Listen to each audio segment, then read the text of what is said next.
Assalamu alaikum warahmatullahi wabarakatuhu. Welcome to our channel All is well my dear. Alhamdulillah. நம்ம channel முழுக்க அரபியில் குர்ஆன் ஓத தெரியாதவங்களுக்காக அமைக்கப்பட்டது. அல்ஹம்துலில்லா.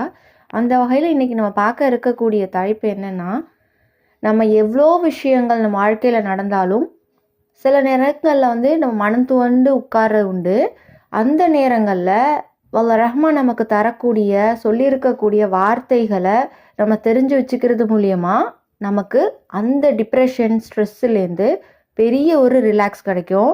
ஏன்னா எப்போதும் வல்ல ரஹ்மான் நம்ம தாங்க முடியாத சுமைகளை நம்ம மேலே சுமத்துறது இல்லை. ஸோ இந்த வசனங்களெல்லாம் நீங்கள் படிக்கும்போது அந்த அரபியிலையும் அதுக்கான பொருளோடையும் தெரிஞ்சுக்கும் போது வல்ல ரஹ்மான் நம்மகிட்ட என்ன சொல்ல வரா அப்படிங்கிறத நம்ம தெரிஞ்சுக்கிட்டோன்னா என்றைக்குமே மனம் துவண்டிட மாட்டோம். அந்த வகையில் நம்ம இன்றைக்கி பார்க்க இருக்கக்கூடிய வார்த்தைகள் அல்லாஹ்வுடைய வார்த்தைகள். ஒவ்வொரு வசனங்களும் அதோடைய பொருளோடு நான் கொடுத்துருக்கேன். அதை எப்படி ஓதுறது, அது என்ன பொருள் அப்படிங்கிறத நம்ம பார்ப்போம். பிஸ்மில்லாஹிர் ரஹ்மானிர் ரஹீம். வயர்ஸுகுஹு மின் ஹைஸு லா யஹ்தஸிப் வமை யதவக்கல் அலல்லாஹி ஃபஹுவ ஹஸ்புஹ் இன்னல்லாஹ பாலிகு அம்ரிஹ் கது ஜஅலல்லாஹு லிகுல்லி ஷைஇன் கத்ரா.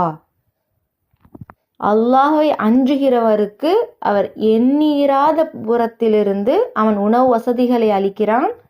எவர் அல்லாஹ்வை முற்றிலும் சார்ந்திருக்கிறாரோ அவருக்கு அவன் போதுமானவன்.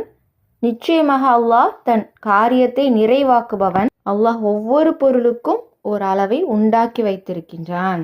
அதாவது நம்ம எந்த கஷ்டம் வந்தாலும் அல்லாஹ்வை முற்றிலும் சார்ந்திருக்கும் போது அதை நீக்கக்கூடியவன் நிச்சயமாக அல்லாஹ் மட்டும்தான். பிஸ்மில்லாஹிர் ரஹ்மானிர் ரஹீம்.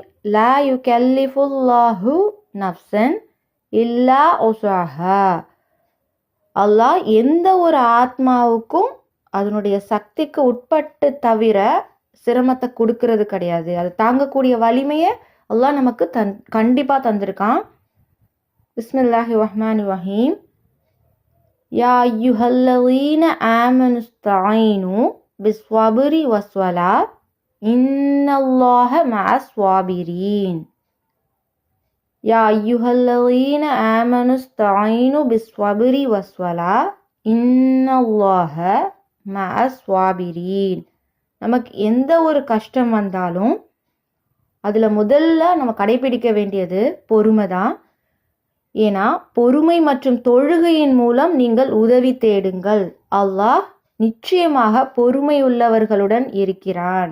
அதனால் எப்போவுமே பொறுமையோடும் நம்ம எந்தவித வக்துக்களையும் விடாமல் முழுக்க அல்லாஹ்வை சார்ந்து தொழுகை மூலம் நம்ம கேட்கக்கூடிய உதவி நிச்சயம் அது நிறைவேறும், அல்லாஹ் கிட்டேருந்து கிடைக்கும். பிஸ்மில்லாஹிர் ரஹ்மானிர் ரஹீம். இன்ன நஸ்ருல்லாஹி கரீப். அல்லாஹ்வுடைய உதவி அண்மையில் தான் இருக்குது. நிச்சயமாக நம்ம சொல்லக்கூடியதை செவியேற்கக்கூடியவனா அல்லாஹ் இருக்கிறான். பிஸ்மில்லாஹிர் ரஹ்மானிர் ரஹீம். வரஹ்மதி வஸிஅத் குல்ல ஷை. அல்லாஹ்வோட அருளானது ஒவ்வொரு பொருளையும் சூழ்ந்து தான் இருக்குது. வரஹ்மதி வஸிஅத் குல்ல ஷை. நிச்சயமாக நம்மளுடைய துவாக்களை நம்மளுடைய கஷ்டங்களை செவியேற்கக்கூடியவனா கண்டிப்பாக அல்லாஹ் இருக்கான். அதை நீக்கக்கூடியவனாகவும் அல்லாஹ் இருக்கான். இன்ன மஅல் உஸ்ரி யுஸ்ரா. நிச்சயமாக நம்ம படக்கூடிய ஒவ்வொரு சிரமத்துடன் எளிது இருக்குது. அதனால் முழுக்க அல்லாஹ்வை சார்ந்து இருக்கணும். இன்ன மஅல் உஸ்ரி யுஸ்ரா. நிச்சயமாக சிரமத்துடன் எளியது இருக்கிறது. கண்டிப்பாக நம்ம படக்கூடிய ஒவ்வொரு கஷ்டத்துக்கு பின்னாடியும் ஒரு சந்தோஷம் நிச்சயம் கிடைக்கும். பிஸ்மில்லாஹிர் ரஹ்மானிர் ரஹீம். வலா தஹைனு வலா தஹ்ஸனு வ அன்துமுல் அலௌன இன் குன்தும் முஅமினீன். நீங்கள் தைரியத்தை இழக்காதீங்க, கவலையும் கொள்ளாதீங்க. நிச்சயமாக நீங்கள் நம்பிக்கையாளராக இருந்தீங்கன்னா நீங்கள் தான் மிக மேலானவர்கள். அதனால் நம்மளுடைய முழு கஷ்டத்தையும் அல்லாஹ்வை சார்ந்து அவனிடமே ஒப்படைத்து அவனிடமிருந்தே நிவாரணத்தை தேடுவோம். அதனால எந்த ஒரு கஷ்டத்திலும் மனம் துவண்டிடாமல் அல்லாஹ்வின் மீது முழு நம்பிக்கை வைங்க. நிச்சயமாக அந்த நிலைமையை மாற்றக்கூடியவன் அல்லாஹ் மட்டுமே. அஸ்ஸலாமு அலைக்கும் வரஹ்மத்துல்லாஹி வபரகாத்துஹு.